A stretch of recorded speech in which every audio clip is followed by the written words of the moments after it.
yeah, it's exciting to bring everyone back after Corona, like in a way. So like today, we wanted to kind of spend the whole day talking about challenges of psychedelics, because we kind of reached this like weird point where psychedelics reach media, and there's so much hype around psychedelics nowadays that so many people think it's a cure for everything. People hear stories about like pharma companies patenting everything, and these substances are also not for everyone.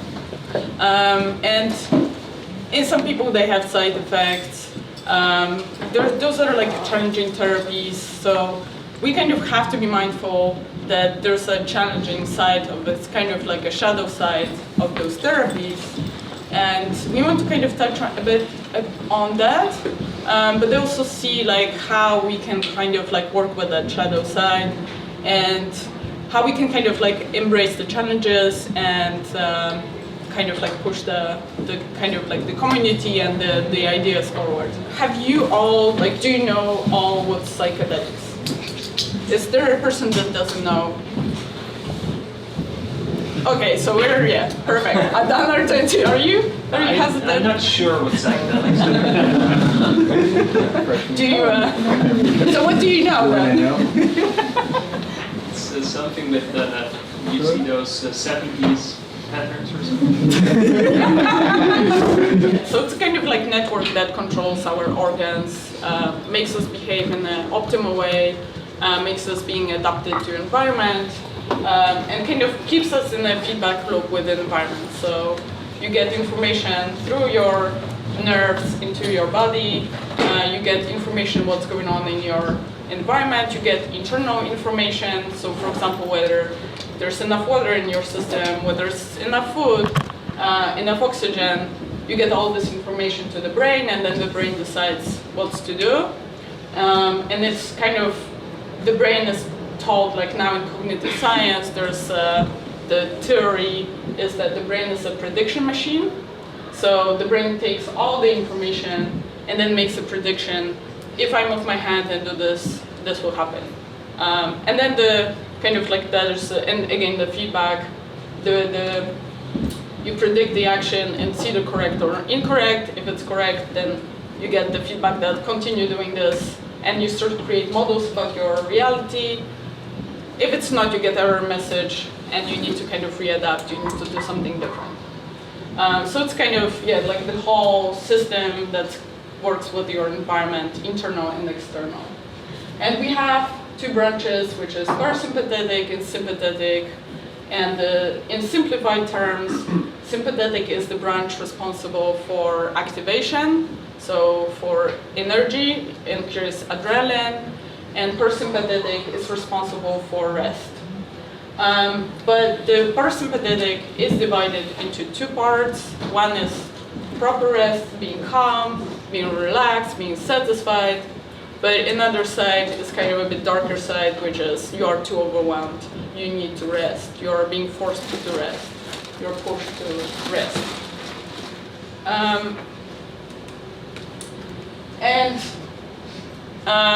Have you ever heard about like the responses, so like fight and flight, and freeze? Yes, everyone's like, yes, we all heard about this. So I feel a bit that this kind of naming can be sometimes confusing, because it comes from polyvagal theory, where polyvagal theory touches a lot on threat. So it comes from the idea that's like there's a threat and then the body responds to the threat. But the nervous system works where there's no threat, where we're also thriving, we're happy. And we have kind of responses. They're kind of fight and flight in also thriving situations, but you wouldn't call them it's a fight or flight. It's not really a threat. So I kind of like to have a bit of like different naming, and I have the alternatives. I have it's calm, agitated, and overwhelmed, so it's the three steps, or like rest and digest, stimulated, motivated, and forced stressed. And I kind of took the images where like you have the calm, you have the grinding part with the coffee motivated, stimulated, and then like if you grind too hard, that at some point you're just like, too much stress, I cannot take it anymore, and you end here. So like there's a kind of like, the nervous system goes like high, energy goes high, and then like if you don't recover, if you don't do anything, you just let the stress going on, you just like deactivate to here, and you're just too much. But then like a person that has like a healthy nervous system and knows how to regulate will go from the calm to this, and then they will go back to the calm. So ideally, like you want the nervous system to oscillate from ups and downs.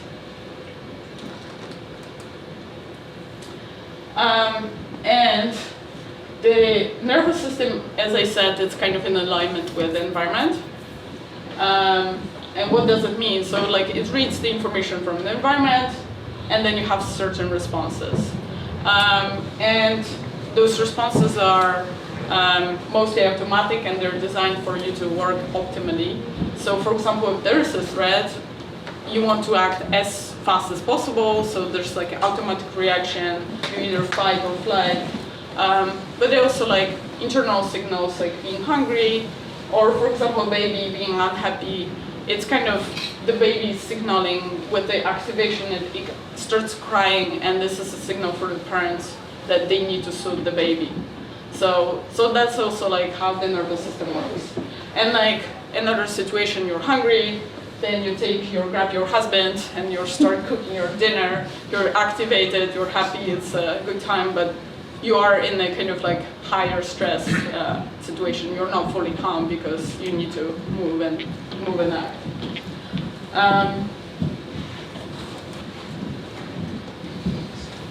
And it's kind of something that's like many people are not aware how much we are in alignment with our nervous system, because each of those states has corresponding behaviors, corresponding language, corresponding thoughts, kind of also like perception on the world, how we see it space and time-wise, so those are changes. So that calm state kind of signifies that you're satisfied. So whatever happens in your life and you say to yourself, I'm satisfied now, it's all good, you can tell that you're in a calm state. And you would say things like, it's all great, it's a pleasant day, I really enjoy this day, I feel great, I feel like calm, I feel satisfied. And it's a state where you want to connect with others, like you want to be joyous, you're kind of like in a good mood. But then the higher increased state, it's a state where you have like this activation going on. So you're kind of, everything that signifies, like symbolizes activation. So language that says like, we need to do this, I'm gonna do this, let's have fun, or even like signifying emotions, like I hate this, I don't like this. So something that kind of signifies that like something needs to be done. That's where you are in that like a sympathetic, aroused, agitated state. And then if you're in that forced stressed state, overwhelmed state, that's the same. It's kind of like you feel like everything is totally hopeless. You have no resources. You're tired. You're overwhelmed. You want everything to like be over. You just want to recover. So your thoughts and language would kind of signify this also. You would say, I will never do this. It's never going to be better. I'm just useless. Like I will never do it. Like it kind of signifies that you want to give up and you're totally done with everything.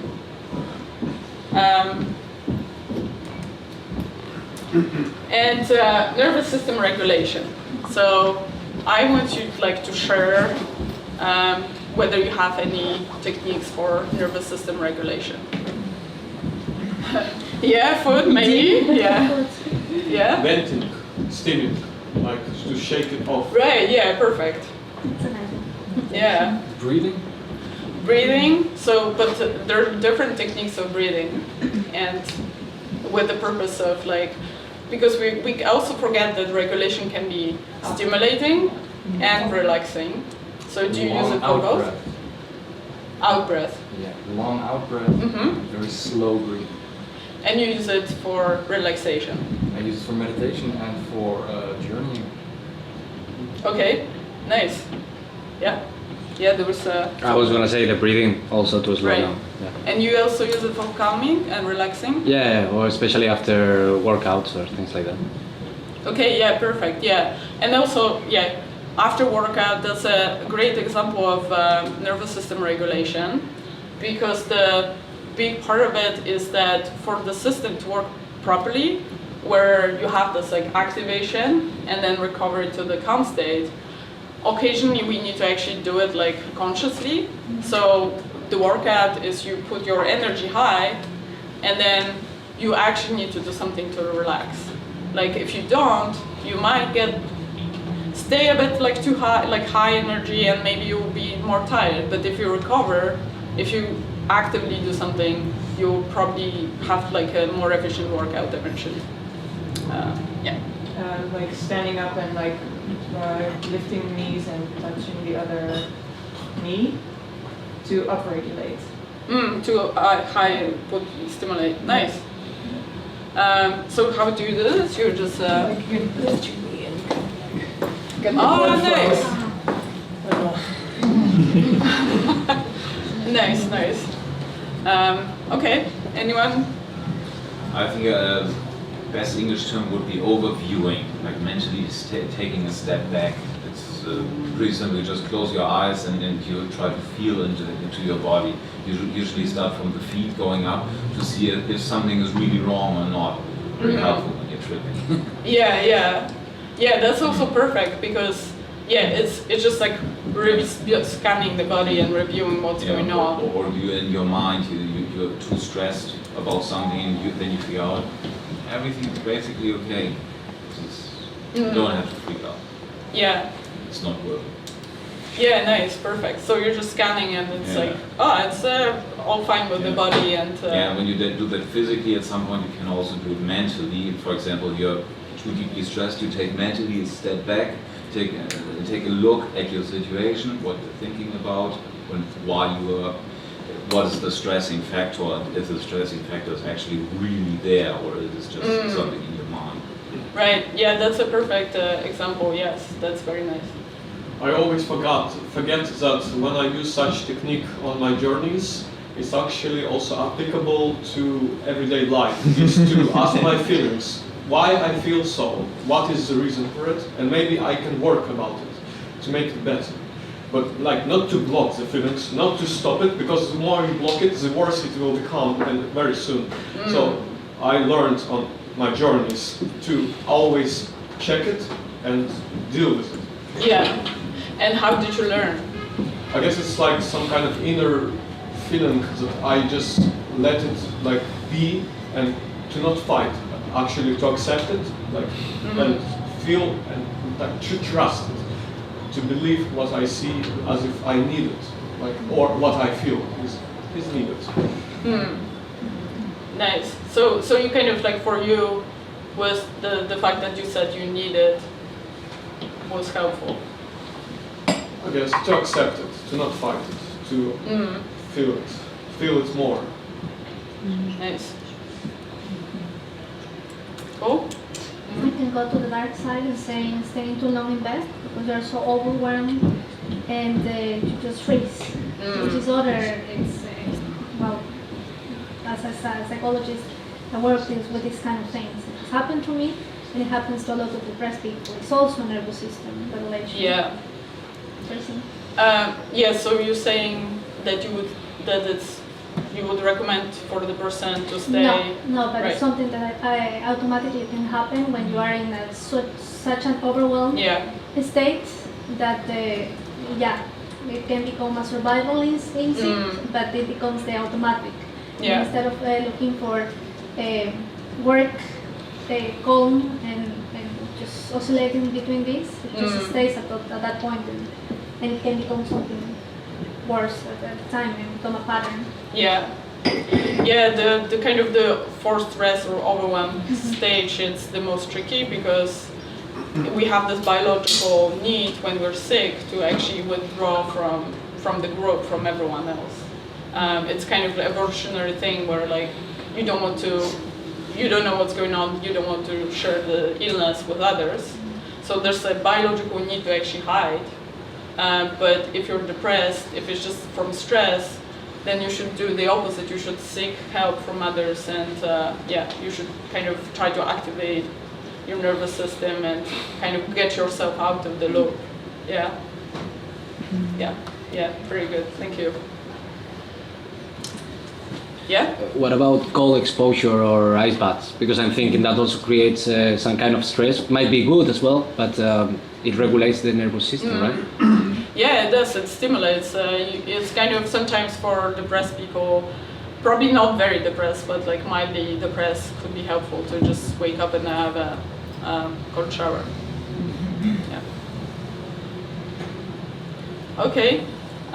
So now I'm gonna explain kind of like what's shown here, because nervous system regulation has been a part of many ancient practices, including Buddhism. Buddhism has like many breathing practices, yoga, shamanism. All kinds of like ancient traditions have some form of nervous system regulation, but usually it's not called like this. And when I was looking for images for the slide, I actually found kind of something that I never thought about, that Buddha is kind of depicted in those like two states of just like full on like kind of indulgence and the meditative state. And for me, like how I kind of see it is that in a way you need to understand yourself on that like indulgence side, so like really feel, like you said, like really feel what's going on there. What do I want? What do I need? Was it like what does my body need? Like what are those like primal needs also, and what is the conditioning need? What is going on there? And once you kind of like accept it, embrace it, then eventually you kind of can get into like this calm state when you're like, I can manage it. I can kind of I'm not scared of myself anymore. I can just be with myself, and it's fine. And I can kind of handle many situations. So in a way, like the goal of nervous system regulation is not to become Buddha in some sense. It's just to kind of embrace of who you are, learn how to kind of understand your state. So like learn what does it mean when you're calm?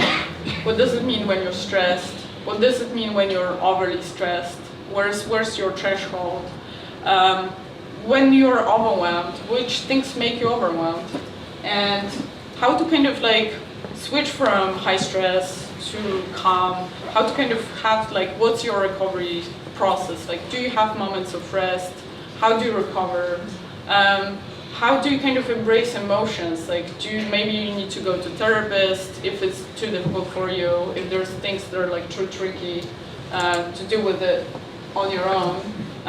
Do you kind of like, maybe you need to introduce some movement, stimulating parts, because some people, maybe they're too stressed, but maybe some people are understimulated. So kind of understanding who you are on that like nervous system level helps you to be more aligned with that nervous system and kind of be more serving yourself, and be more accepting and understanding that whatever you do, whatever emotions are happening, they are just kind of coming from the needs, and you can maybe find other ways of providing those needs. Maybe you can embrace yourself, like it's a matter of like embracing yourself as much as possible.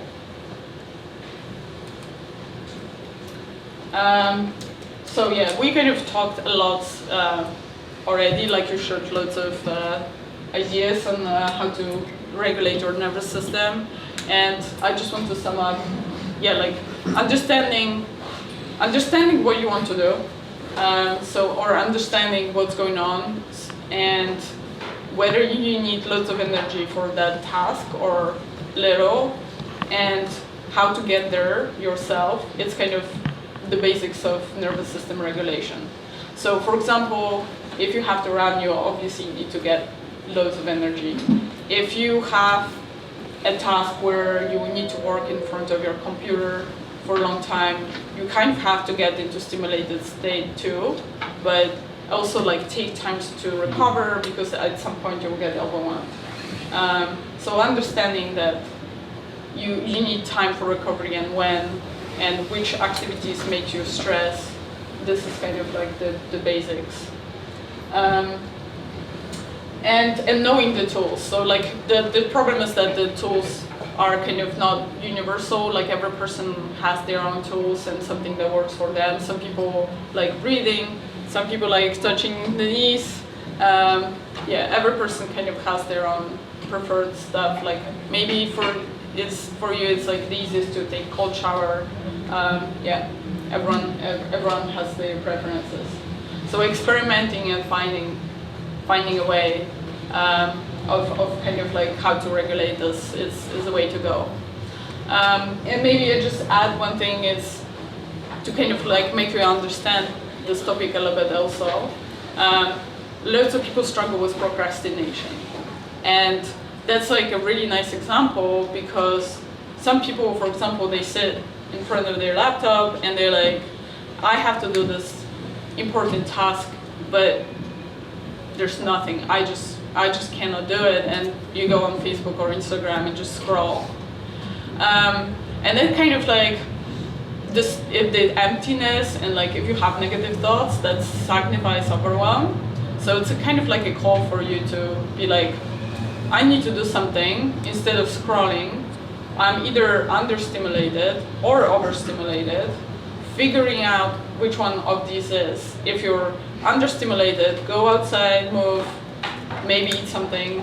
If you're overstimulated, maybe you just have to take a nap. And once you like step back, bring yourself back to the kind of like recover to the a bit like lower stress, focused state, then you can do your task.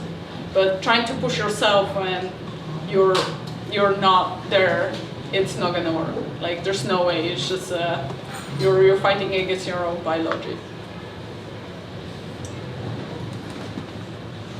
And time and resources. That's like for me, it's a really fascinating aspect of also how nervous system works, because all these states they have a different perception of time and the resources.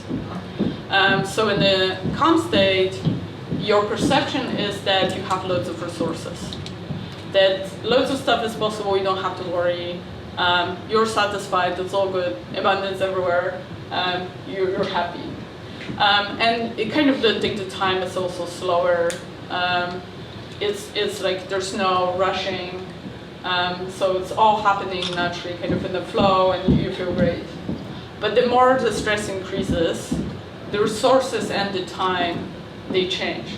So like with the stress, the kind of the time, you have less time and the time goes faster and the perception of time goes faster. It's because the kind of like stress responses like are meant to be automatic response for threat. So they're like the threat responses and your kind of high energy states are working with the same nervous system. So in the high stress, you have very little resources, you narrow down the options, and also your time goes really fast. And then when you're overwhelmed, you have like very few resources, but the time goes slow. So in a way, like once you understand this, also you understand how all the states are, like why the overwhelmed state is so challenging, because you're in the slow time, but there are no resources. You're hopeless. You're like what's going on? There's not much I can do. I don't have many options. And that's why we can get stuck and get worse if we kind of like, as you said, if someone just stays at home and sleeps and they're like, I have no options, and they start to go in that loop, it's just gonna get worse. And this will also be relevant when I start to talk about psychedelics. So in a way, you can also regulate, you can see nervous system regulation from that perspective. It's like, what I want to do, does it require loads of options and slow time? Do I need to think about this carefully? Or maybe I just need to make decision now and I need to get a bit stressed, so like my time and my kind of decisions, my options narrow down. So psychedelics, many people are not aware, they're sympathomimetic, which means they stimulate the nervous system. So they put us in the sympathetic nervous system in a kind of agitated, stimulated state. And there's been very few studies that kind of where you could see that effect. I found like one really good study where they measured cortisol levels and heart rate levels, and they all went up. And it kind of shows like the whole curve of the psychedelic experience where you have the peak. So like you have a peak of cortisol, and then it goes down. So they increase like some people say they're calm on psychedelics, but I don't know whether anyone of you have ever slept on psychedelics. It's impossible. I can sleep on it. Can you? If I'm very tired, I can sleep on mushrooms, no Right. problem. No Okay. problem. I had someone who was very jet lagged. Right. Yes. Okay, so yeah, that's kind of like if you're really tired, then like nothing can help, even psychedelics. Yeah. To be honest, I've seen people on ayahuasca who would like after 1 hour they would snore. Me too. Yeah, you too. Yeah, there you go. So it is possible, but still, it is stimulating substance. I know this too from ayahuasca, and there's a lot of occasions in which people genuinely are asleep. I also noticed that some people mistake heavily dissociating for feeling relaxed. Sleep can also become a defense mechanism. Yeah. So when we're talking to someone and it's a little bit upsetting what they're saying, it might be our partner, they're angry with us, and suddenly we just feel extremely sleepy and just tired. We should go to bed right now. It's just part of us shutting down. That can happen during a psychedelic experience. Yeah. So you actually touched also on very important things that many people, we have coping strategies. So in this nervous system regulation, if we encounter something that's a bit too much for us, then we start to use coping strategies. And you can have adaptive coping strategies, but you can have maladaptive coping strategies.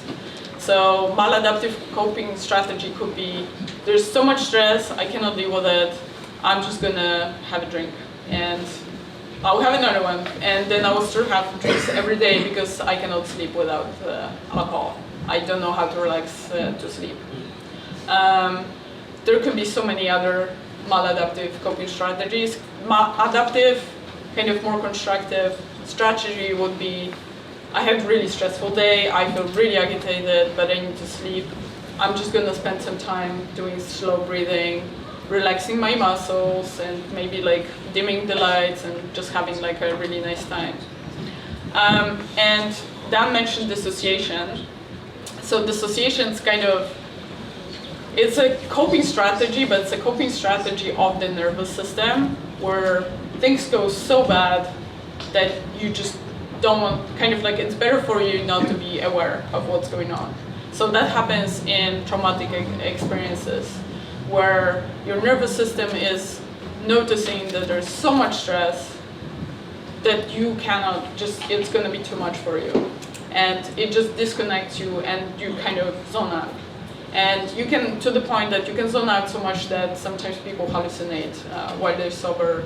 There are kind of levels of dissociation.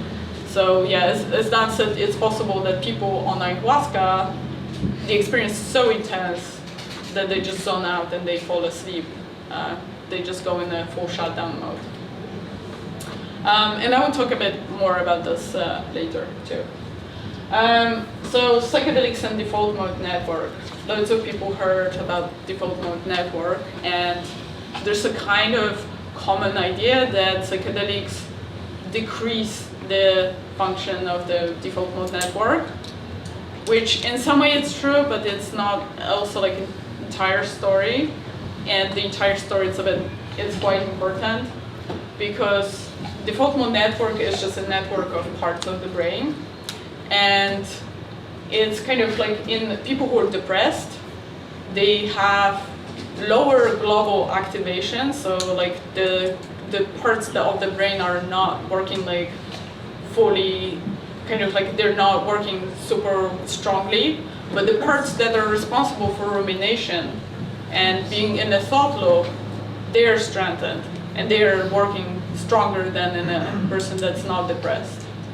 And psychedelics do the opposite.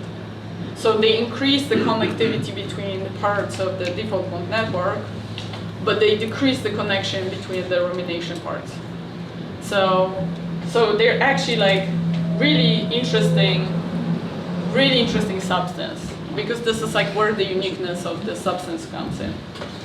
Because you have that heightened stress, but at the same time, you have kind of that rumination parts are not working so well, which kind of we call it, like that effect, we call it ego dissolution.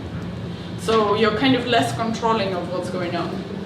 So you kind of like, you're exposed into your emotions, feelings, maybe stress, maybe anxiety, maybe your coping strategies, but there's a bit less control of it, and you cannot do what you normally would do. You cannot like suppress, for example. You cannot say no, or like, I'm gonna disconnect from it. It's all in your face. Although it's possible, some people can do that also during psychedelics. They can suppress, but kind of like the idea, that's the kind of idea that why they're helpful in therapy. Yeah, but I think it's important to say that, because my last two experiences with mushrooms had to do with that, because I was like looking for ego dissolution, but my ego was just holding up to whatever it was there. So it was just, okay, my boyfriend was there, and it was, okay, I have to I overdosed even though I knew that it was not possible, and I'm just dying, and he has the answers to this, but he cannot tell me, so I have to do everything just the contrary to it.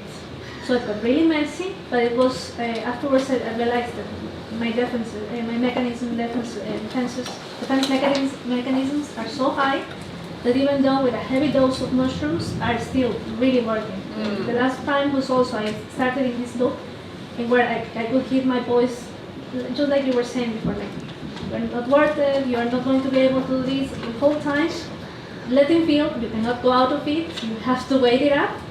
But I think it's also an important learning, because it's like, okay, there's something really blocked here, to work through it. So it was important to point it out to me that, okay, this is something going on here, that there's something going on here. Yeah, amazing, sure. And maybe anyone else wants to share how like that ego dissolution part went for them. Yeah. I just want to say the ego dissolution experience is something that you really don't want to take too lightly. And I think that there has been a sea change in the culture, that maybe 5 or 6 years ago there was this sort of worship of the ego death as the peak of psychedelic states, and it's quite, I would say, quite undeveloped, perhaps dangerous way. So that when I actually finally had an ego dissolution experience, I was entirely unprepared for the long-term psychological and indeed maybe even spiritual consequences. Yeah. And I thought, and also that there's an amazing effect, which some of you might have noticed, of there being an inflation after the ego dissolution, especially with the culture around eating. Yeah. Oh yeah, I've dissolved the ego. I'm not telling you that. Yes, I died. Now I'm more enlightened. Yes. Yeah, and then in a way, I'll talk a bit more about the preparation, but it's, I just want to say like that coping strategies, also like they're not always bad in some way. Like if you have certain coping strategies, your mental kind of ways of dealing with stress and difficult emotions, they might be maladaptive, but this is the only thing you know. And if you're thrown into high-dose psychedelic session, and suddenly all those your coping strategies either get exposed or they disappear, and you're left with difficult emotions, and you never learned anything else, because if you did, you would be using it normally, then you're like, what am I supposed to do? And it can be really scary. It can be really, really challenging. Yeah. Yeah, sorry, you want to share something? Yeah, it's almost like when you have an ego death, it's like you get a rebound effect of the ego, and it tries to get back more in control, and a very strong way for the ego to get back to control is to ramp up the fear. Yeah. And then you're back with the same problems, only amplified. Yeah, exactly. You're kind of strengthening your coping strategies. Yeah. If you don't learn just before the session better coping strategies, you'll most likely strengthen your old ones. So this is where the ego inflation can come in. Yeah. I find it is kind of revealing. It gives you the mirror. It shows you how you really are, and it also shows you on which path you are. That is the so-called bad trip, which is just it's like with a dog, bad dog, and it just shows it to you. But in the same way, it's also very habit breaking. You can kind of start to realize. That's why, for example, when you want to cure alcoholics, and you give them magic mushrooms, there have been a few studies about that. The success rate was much higher that they stay away from the stuff, because they find out this is a habit, and especially with alcoholics are a prime example, because it becomes part of their identity. I'm the alcoholic, I'm funny when I'm drunk, ha ha ha, yeah, but you ruin yours and everyone else's life around you. And that this experience shows that to you unfiltered. It can, Like side view, like you see yourself from the side, in the eyes of many. Yeah, the ego dissolution effect is a bit like watching yourself from the side. But in some way, you're not, because you are yourself. So you're kind of it's hyper judgment can be also in a way. Like you're not gonna suddenly become a therapist out of nowhere, and you'll be like, oh, now I'm gonna tell you good advice. Like you're gonna give yourself advice that something that you already know. And maybe there's a bit of like inner battle inside of you where you're like, I should eat healthier or something, and then on psychedelics you're like, oh yeah, really, like you really get it, but you're not going to come up with something that's not there. So that's the thing. And I really love Ross's Waltz model also, which is acceptance therapy, where she teaches about going into that state with as much acceptance and embracement of who you are. So not looking into yourself like I'm an alcoholic, but looking kind of at yourself with like more care and being like, yeah, I have that problem, but that problem comes from somewhere. It's because I don't know how to deal with things in my life in a different way. And maybe I need to kind of like look for a different solution, but kind of looking at yourself as you would look at like your parent and you tripping person that's like a small child, and you're like, yeah, it like just show me what's going on there. Let's kind of have a discussion, and later we'll kind of in the integration process we'll see what can be done about this. And yeah, maybe talking with a therapist, it's usually the best idea. Yeah. For me, adding on to like watching yourself from the sidelines and then having that ego dissolution, for me that suddenly turned into like a mystical or like unifying experience to this, I'm connected to everyone and like we're all in this together. Like this, only I'm here by myself. But like, yeah, which is that's also great. It's a kind of positive side of ego dissolution where you feel you maybe like, especially for people who have like rigid thinking and they're like really into themselves and they're like, I'm not on my own. And in some way that's a kind of like I will talk a bit like there's some naturally happening things even for people who are not kind of therapeutically skilled or like educated, there can be something sometimes like happening automatically. Like I'm not on my own, and there are so many insights coming out of this. Yeah. Yeah. So even those very positive ego death experiences, I have personally experienced at least, can actually make you very unstable in the immediate aftermath. So even when you come out of it and weeks and months even later, it can really destabilize you. Yeah. Because everything you thought was important now seems to be relative. Yeah. And so what are you doing? What's your life about? What are you for? Yeah. And yeah, that's something that yeah. I think that's underemphasized usually when people talk about ego death. Yeah, and I would talk about the destabilization because I feel it is, we don't talk about this enough. And it's an important thing, and it happens more often than it's kind of in the media. Well, for me, ego dissolution is the best part of any kind of psychedelic experience, because like when I switched from mushrooms to LSD, I right away noticed that like it's much kind of my drug, like not drug, medication, LSD, because it's, to compare with shrooms, for me it was like so much ego killer.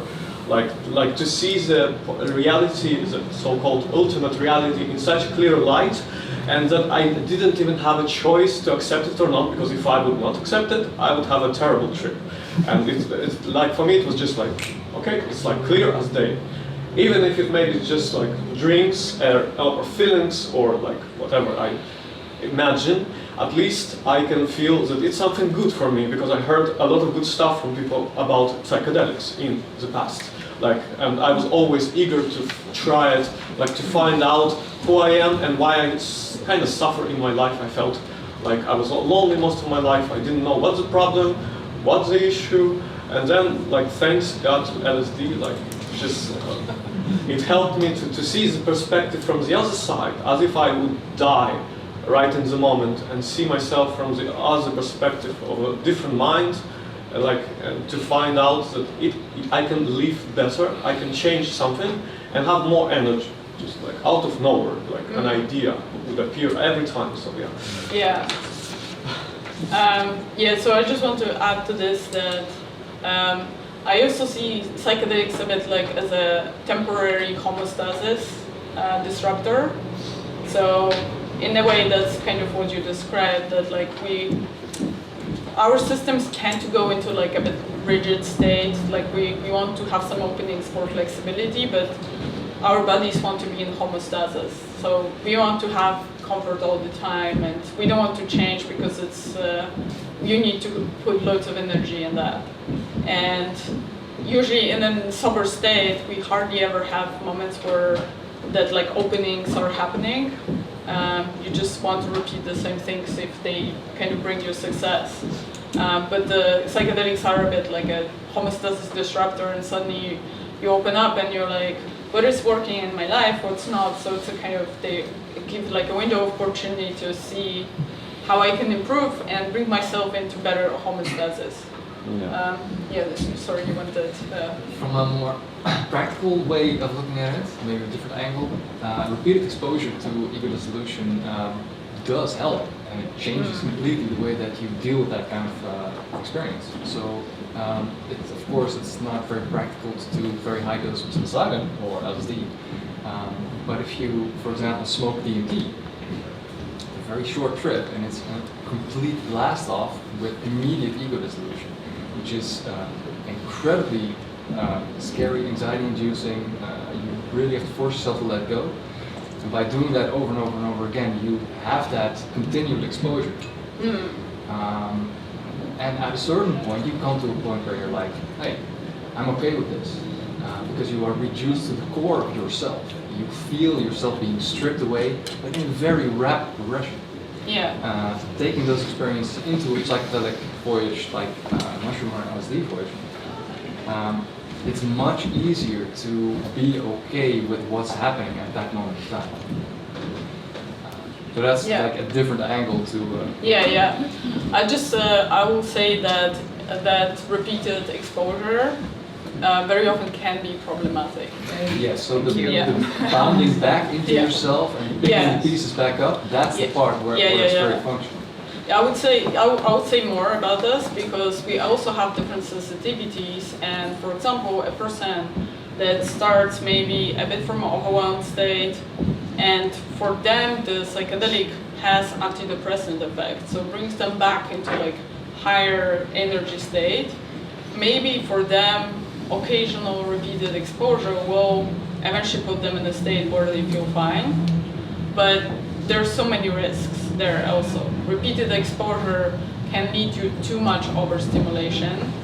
It can lead you into overwhelm, and you need to like really be careful, understand yourself to know when is the moment like you should stop and have a break, because you can like I'll discuss it in more details, but What do you consider as repeated exposure?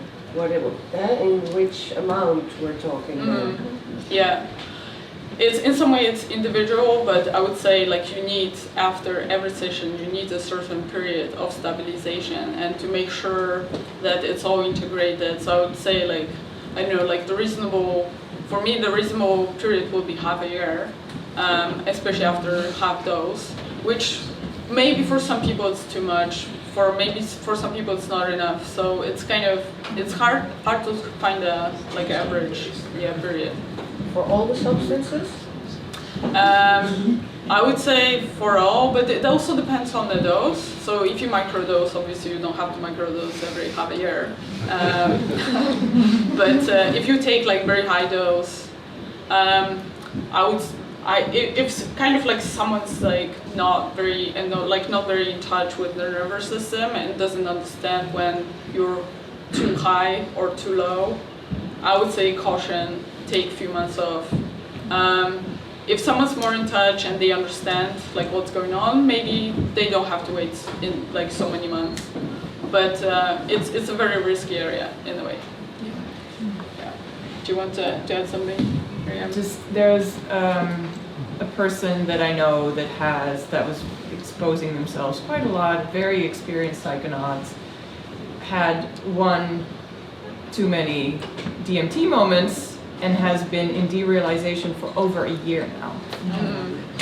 So it's just, you don't know. This is someone that really thought that, really actually knew what they were doing. That's how they felt about it. And you just like, I love this stuff. I love. And it's, and when you say when you do this, you do this, what you actually meant, I think, was me. When I do this works really well. Because, I think just making those kinds of statements is really scary. Well, I think in general you could preface every kind of statement with I think this. Yeah. So that way, yes. But I completely agree with you. It's dangerous to delve too deep into it. You have to do it with an open mindset, of course, but also take into account all the different kinds of risk factors. That was there's some interesting research that is slowly coming out now, which actually shows that people that are repeatedly going back into these very high dose experiences might not be losing their ego.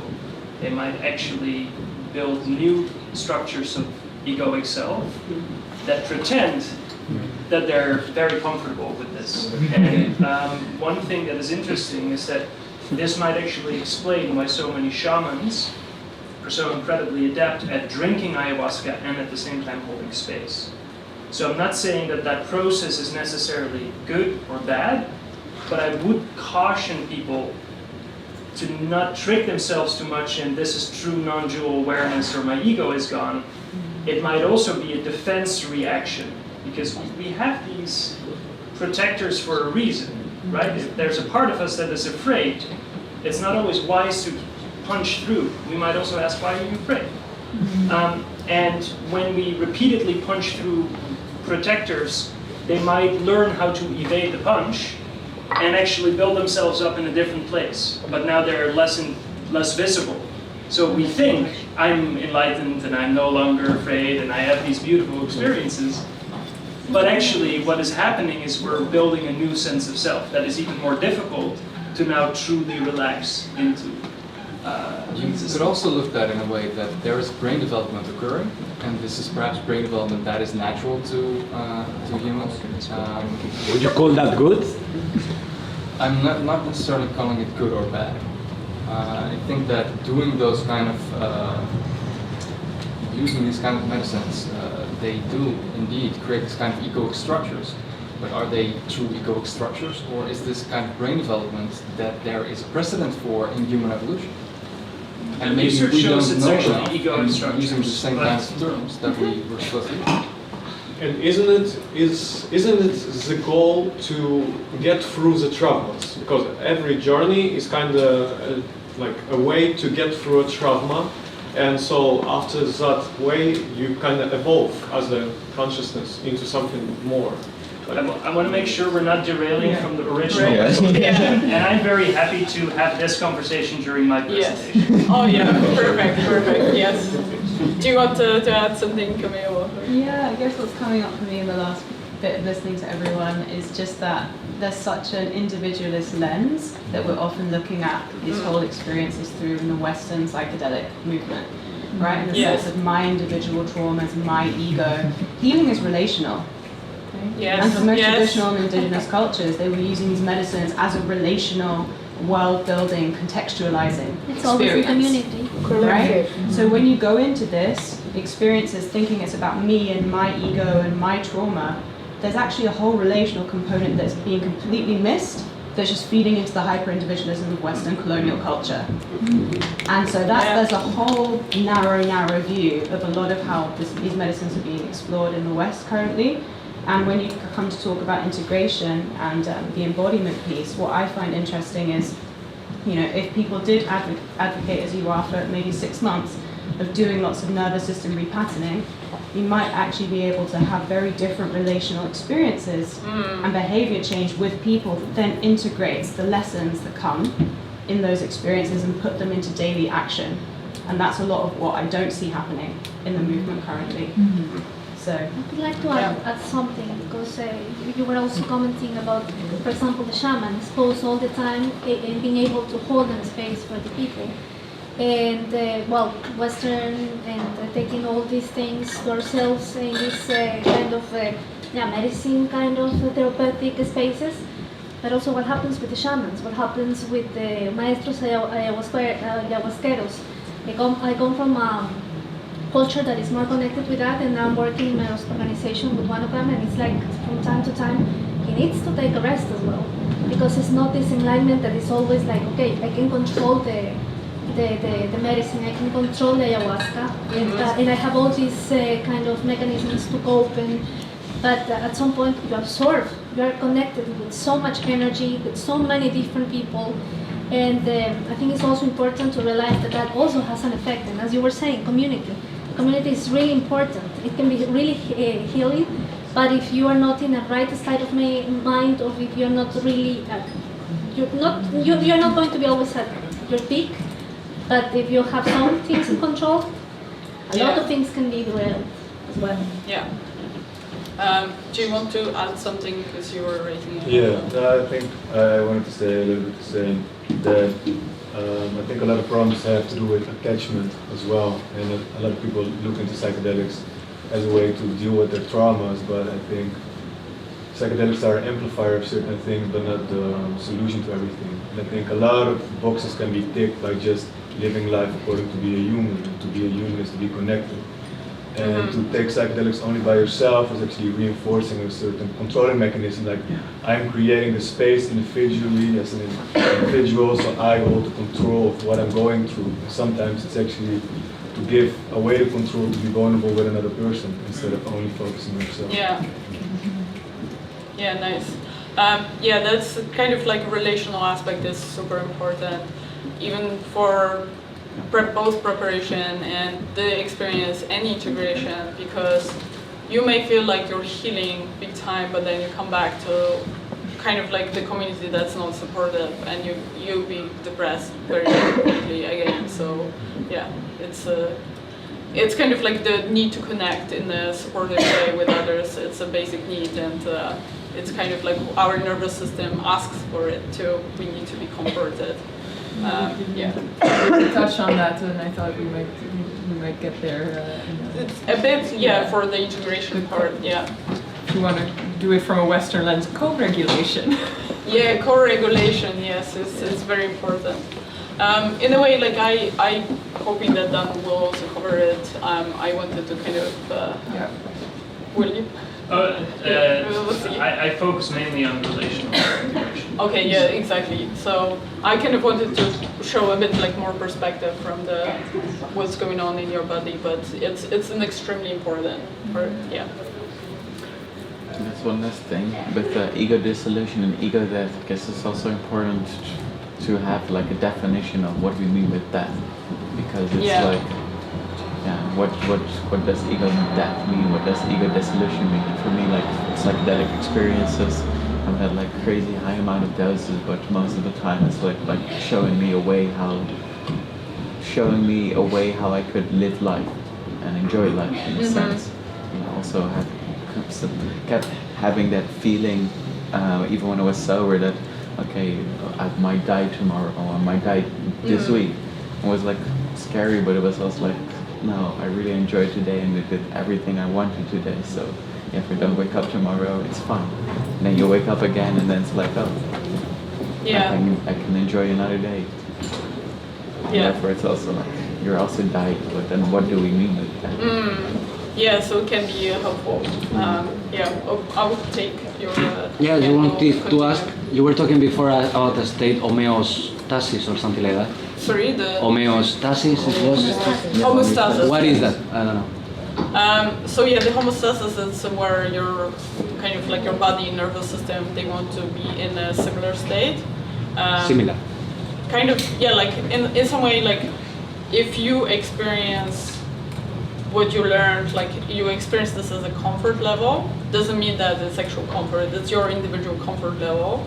You don't want to make big changes because those changes, they need energy.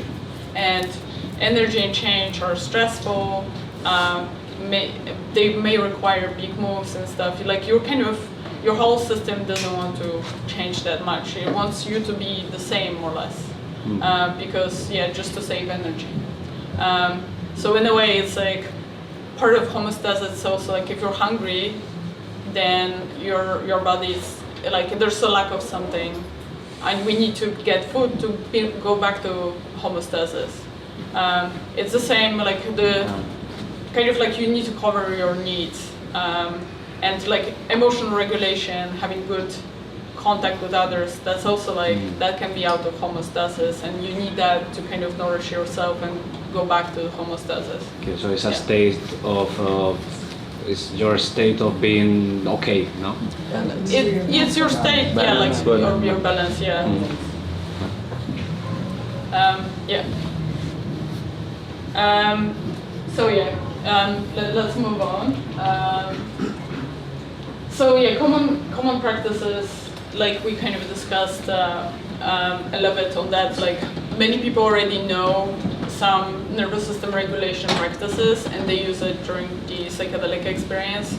So lots of people are kind of trying, if they have like a challenging experience, they want to kind of, they try to like breathe through it or like try to accept it. So there's a bit of like common knowledge, but there's a bit of challenge there too, because you might think like I know some tricks, and I can take high dose, because I know how to breathe breathe kind of through the experience.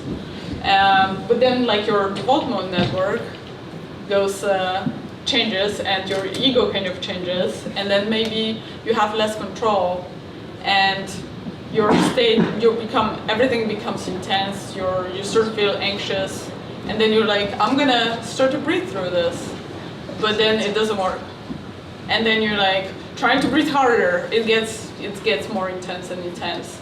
So if you don't have like a experienced guide, that can be a challenge. Also, like if you're not very experienced with using those tools, then maybe the experience may be too intense for you.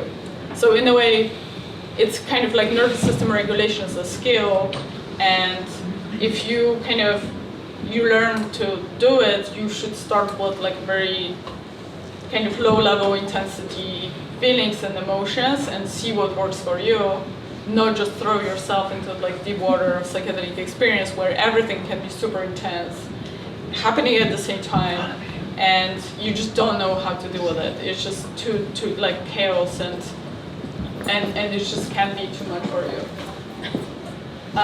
So like that lower ego, that can backfire if you're not experienced or if you're not assisted by a person that's experienced in nervous system regulation. So I just want to talk more a bit about deactivation. And deactivation is where you bring yourself from that high stress or overwhelmed state to the calmer state.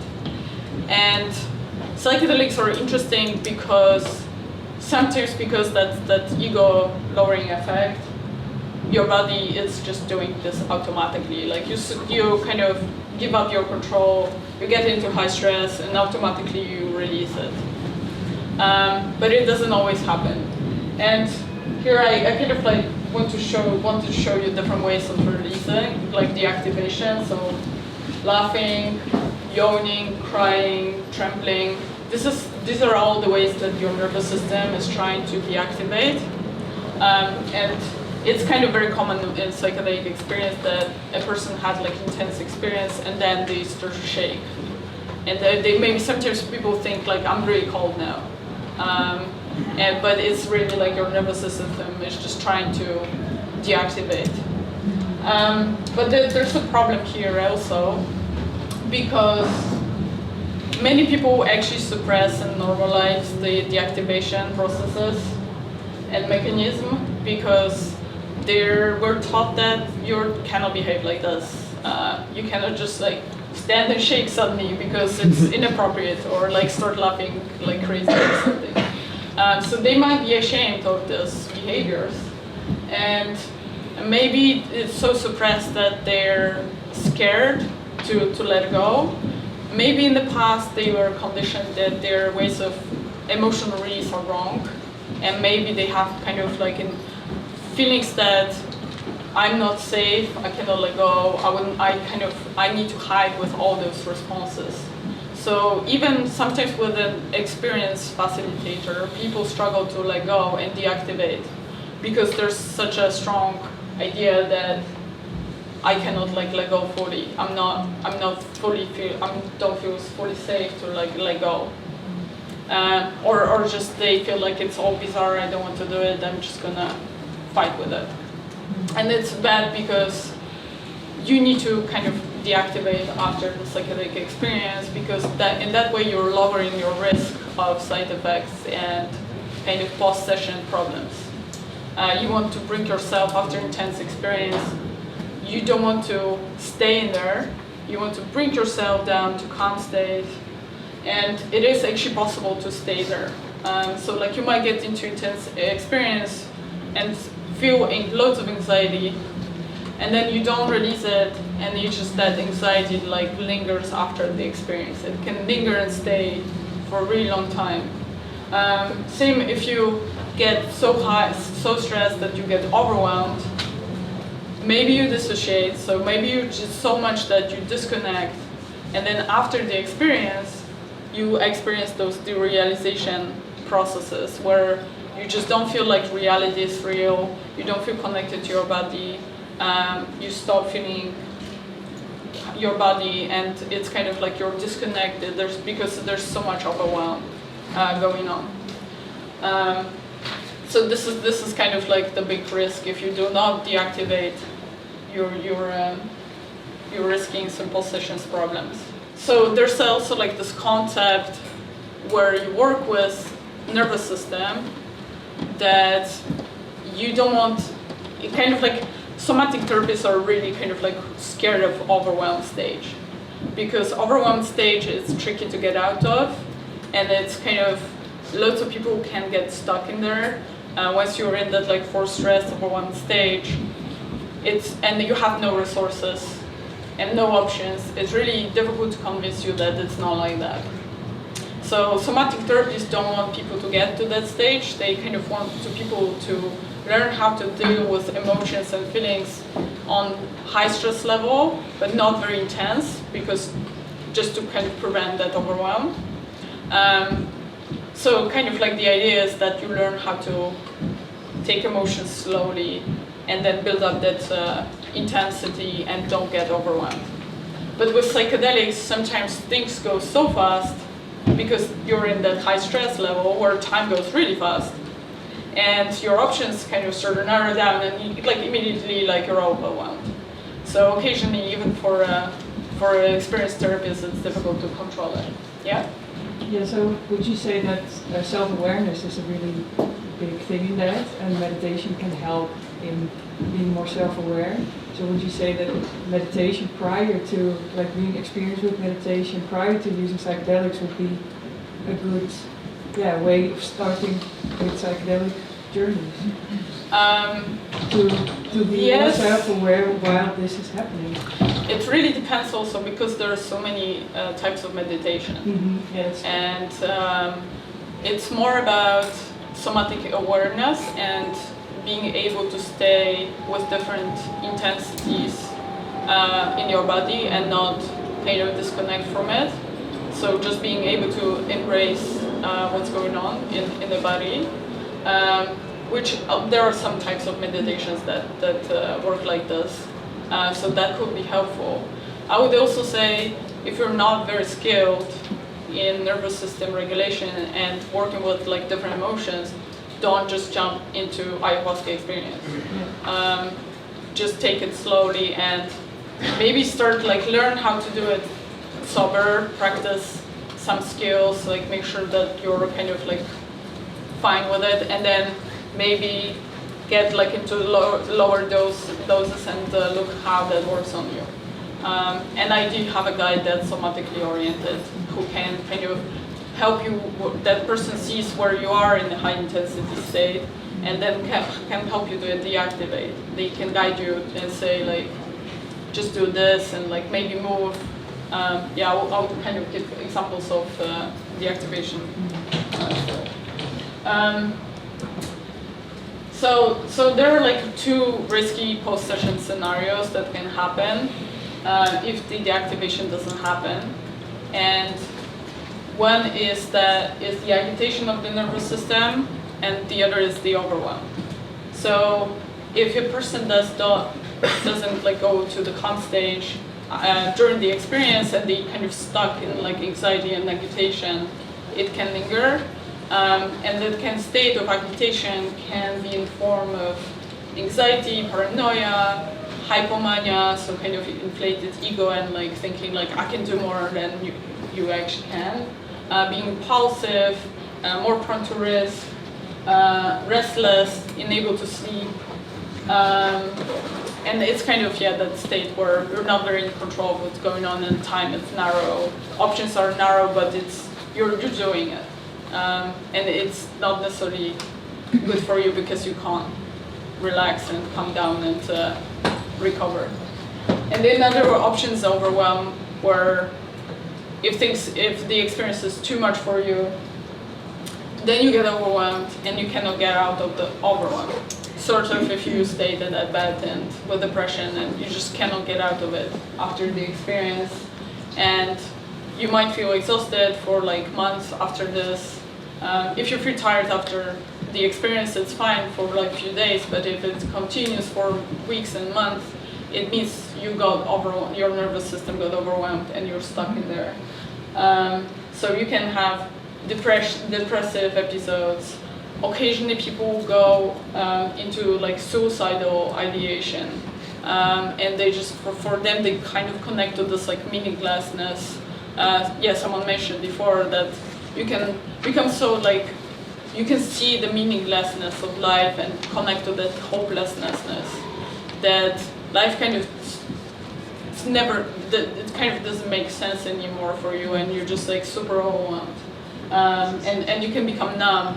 So like you can disconnect from the signals from your body, because maybe the body signals are too much for you, that they signify the stress or pain, and in that state you cannot hold it anymore. And that can lead to derealization, depersonalization, so kind of disconnecting from the idea of who you are, and that you kind of, you have a body, and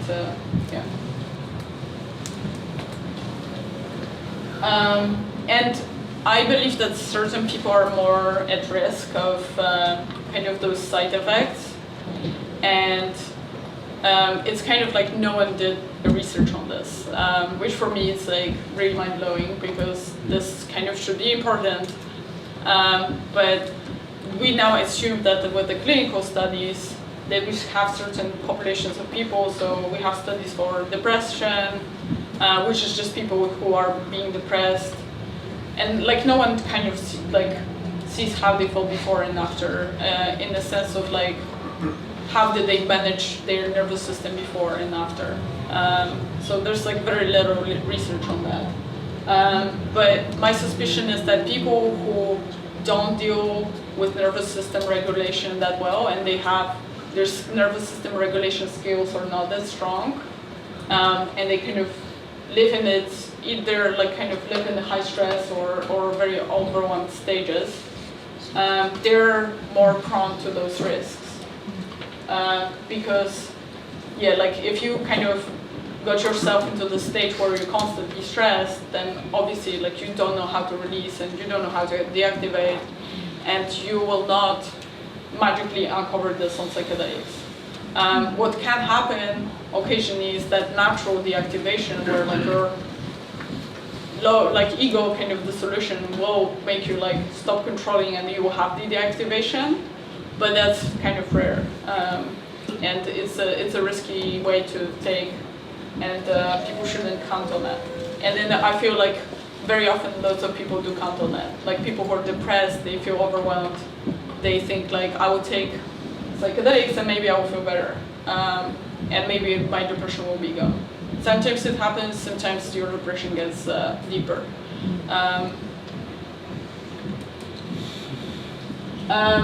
And I would say like, to touch on that, like for example, the person who was overwhelmed, who got depressed, there's a nuance.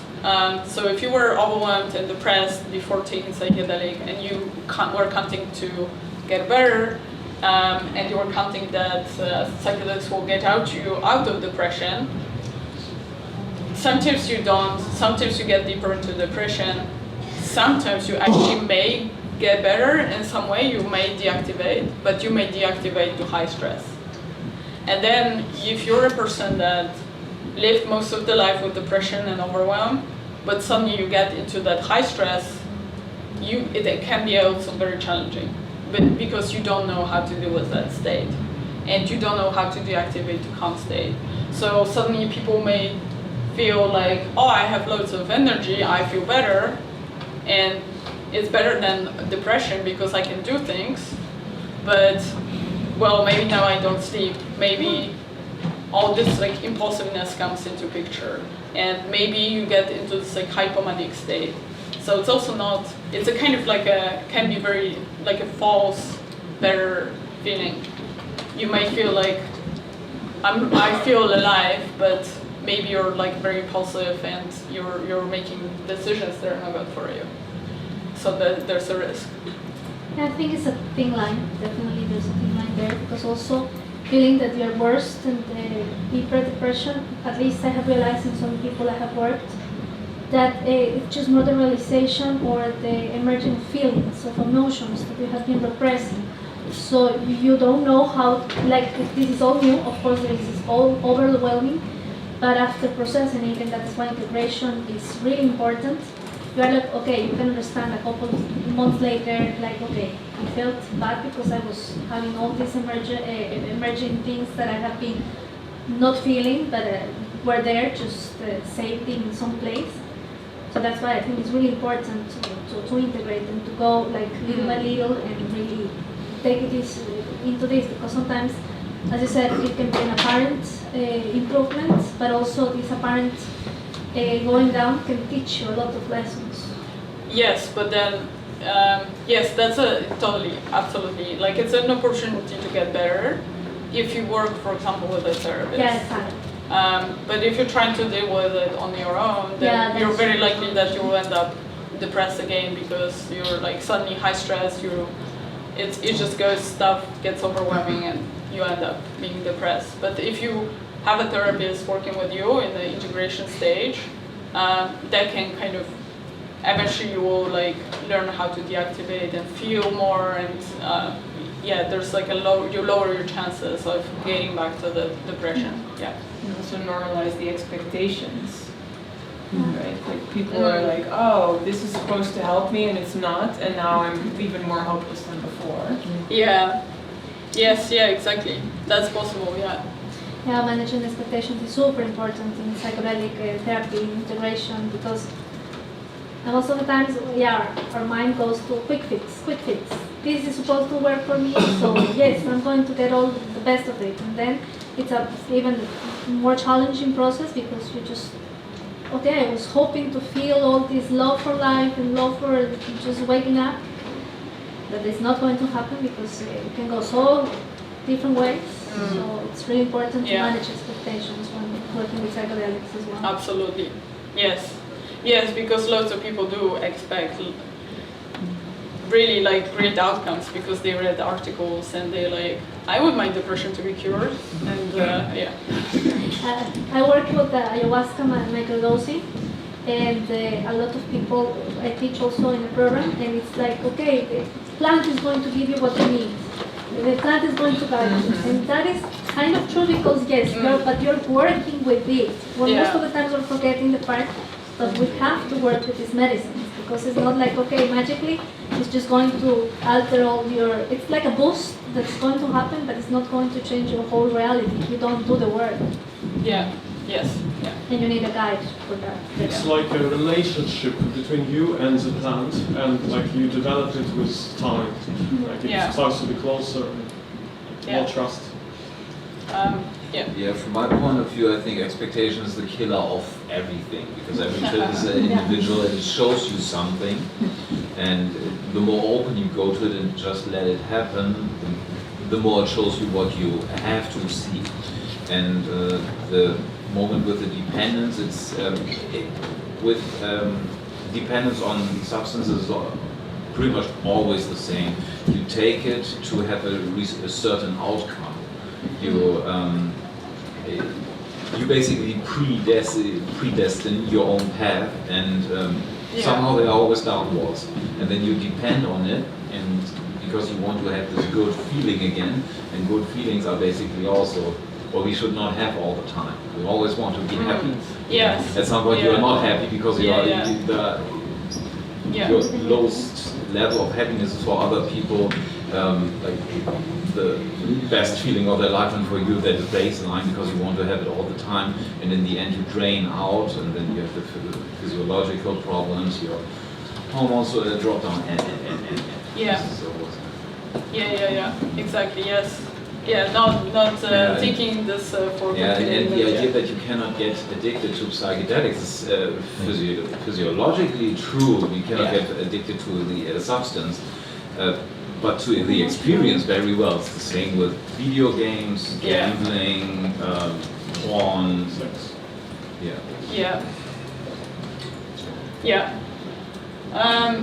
So just to finish the risk side. So like if you're the person that's kind of like agitated before the psychedelic experience, then you take psychedelics, and the risk side, maybe it will be fine, but the risk side is that you can increase that agitation, so get more anxious, more impulsive, more hypomanic, or you can it can be like one thing too much and you get into depression. So So the helpful rule, it kind of, for me, it's like if you want to take psychedelics, is would you kind of like, if I'm in a state, in that state, do I want to add an extra intense experience into my life? Do I feel, if I'm like injured and like tired, exhausted, or super stressed, do I really want to like have that intense experience? And if you think like I can handle this, then yeah, maybe it's fine. But if you feel like I really like life, it's just really sucks, really bad, I feel super hopeless. Like, do you really want to kind of push yourself into psychedelic experience and maybe be exposed to your mirror and some really challenges, like big emotional challenges? So yeah, it's a kind of role that I kind of feel it's useful. Yeah. Okay. So kind of these are some tips how to improve preparation, how to kind of start working on the nervous system, and no-brainer. The best way to look after your nervous system is just to have a healthy lifestyle. So sleep well, get out in the morning, get some sunlight, have a nice diet, rest, have nourishing relationships. So like we talked a bit about this community thing. And if you don't have nourishing relationships, maybe you can build those relationships yourself.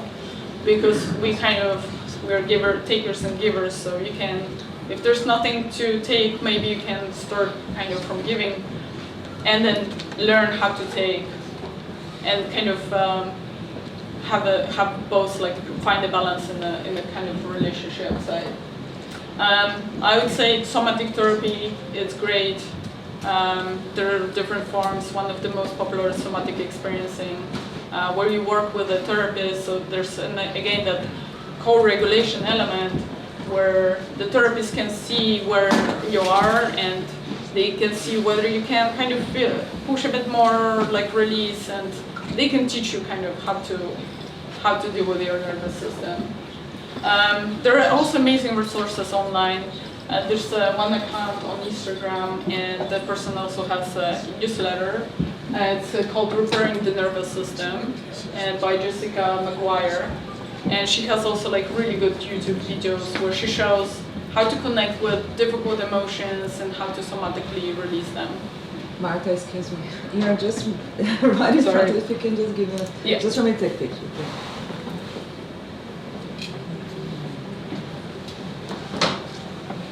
Okay. And I would say like that somatic acceptance where you kind of just see yourself as this being that's kind of connected into environment, into society, into kind of here, not as a kind of individual that's doing something wrong or doing kind of like behaving as you would like be in a separate agent. Like you're part of your reality, and the way you are, it's kind of you're shaped by reality. So it's kind of not your fault that something doesn't work. It's embracing that idea also helps to see how you can change your environment maybe to have like something else, and kind of looking how to fit yourself into a reality. So that kind of like outlook on like who am I from that relational and environment perspective. And shame and guilt, often people use shame themselves and guilt, like they use loads of guilt when something is not working. And shame and guilt are emotions that have very strong effect on the nervous system, and they actually suppress your nervous system.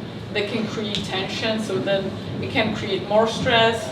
It can push you into overwhelm. So that kind of acceptance and releasing shame and guilt can actually start to kind of release your nervous system. It's just like one thing, like remove shame and guilt from your life, and your nervous system have more space to breathe. And movement, like I'm a big fan of using movement and kind of realigning your body with your nervous system. And movement it's this like something we have to like really connect with our bodies, and also realizing that time and resources, because we're a body in a space, and space and time are kind of, we perceive it through our body, and kind of moving your body and knowing how to move your limbs and your body, it really helps to kind of also know how you move in your kind of intelligent, like cognitive space. So solving your problems having like a movement where you feel comfortable, with your body, you know how to kind of like, when you relax muscles, when to tense, it really helps to kind of also with all the other aspects. And also understimulated, move to stimulate, overstimulated, relax your body. It's your body is kind of your anchor and your friend.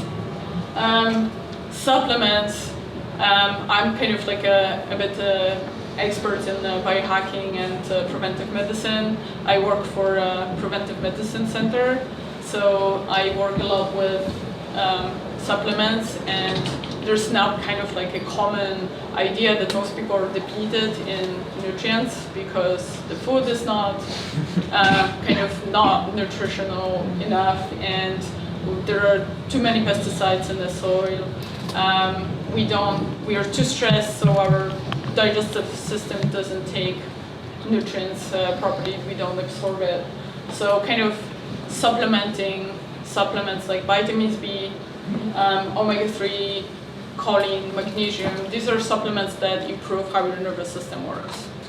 I want to add on that, as we live in the Netherlands and it's now winter and everything is grey and it's like concrete jungle where nobody goes outside or everything is inside. Yeah. Vitamin D, Yes. it's like I think everybody has implication. Yeah, lack of sunlight is not only bad for vitamin D purposes, but also you need light to kind of to create your hormones. So you need light for your testosterone and other hormones like estrogen. You need light to create neurotransmitters. So if you don't have access to light, you're naturally going to be like lower energy. Yeah. That's a whole topic also, because they work together, and if you don't do it I have learned, for example, and that worked for me, that for vitamin D you have to also take potassium and magnesium. Right. Otherwise you will have other kind of problems. Yeah. So it's kind of tricky, but I think it's also important to research a little bit, because I come from from a country where we have a lot of light when I came here.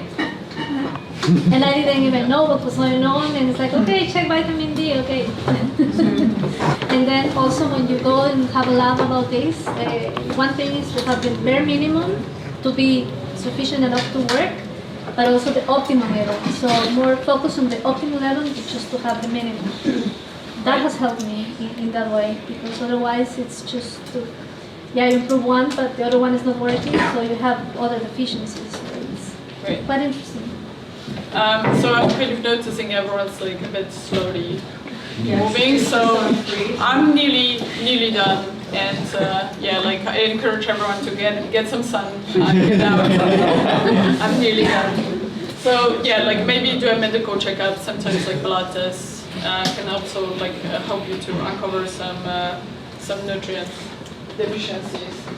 And here are some tips for people who have post-session problems, and if you are anxious person, if you post-session became anxious, then you can kind of work through this and learn how to deactivate, even if you're already stuff happened.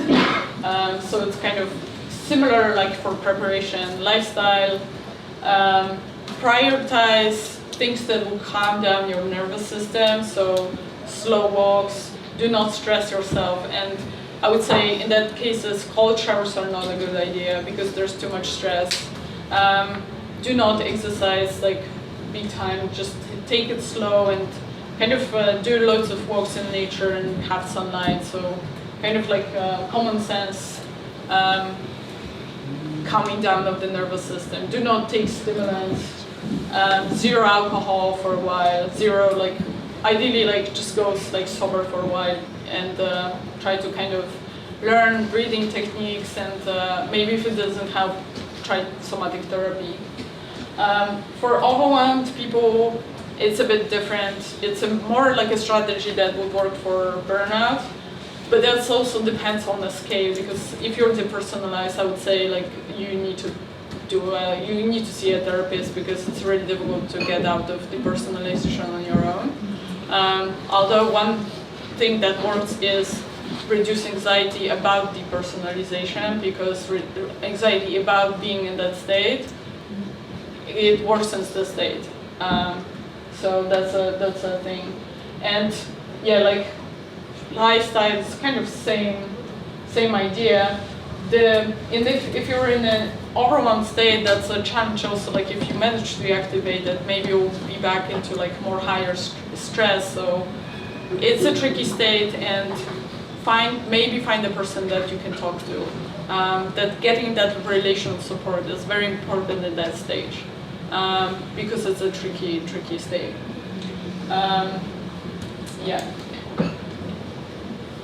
And I said postpone thinking about problems until you get better, because also like if you're overwhelmed, we have a tendency for doom and gloom, and it's better kind of to say I will think about my life problems once I get better, because that can also kind of increase extra stress. And just want to finish with kind of like a quote from Sam Harris I heard in the Huberman's podcast when he was discussing psychedelics, that they give a potential for us to find this point of rest amidst the struggle. So if you learn that nervous system regulation before, if you kind of work with a somatic-oriented therapist during the session, and you do kind of somatic-oriented integration, there's a chance for you that eventually in that state where ego is a bit less controlling, maybe it will be easier for you to find out what is it that makes me calm down? What is it that where I feel safe? Where do I feel safe in my body?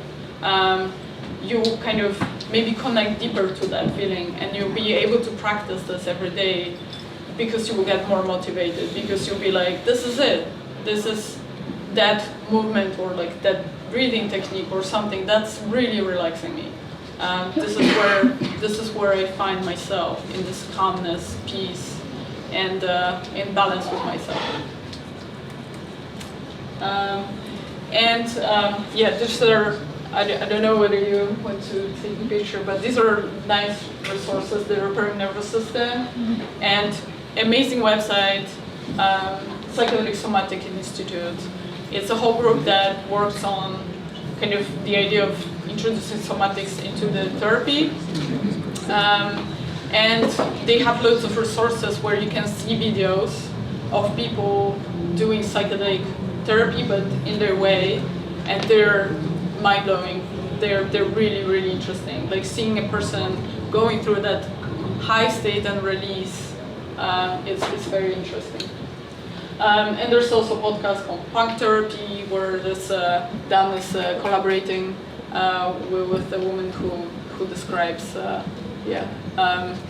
methods there. So yeah, I recommend this. And this is my website. I'm kind of working with the nervous system a lot, and I work also on the idea of like preventive medicine, system thinking to health. So seeing like a bigger picture of how we feel, how we kind of how we navigate our health. And that's it. Thank you.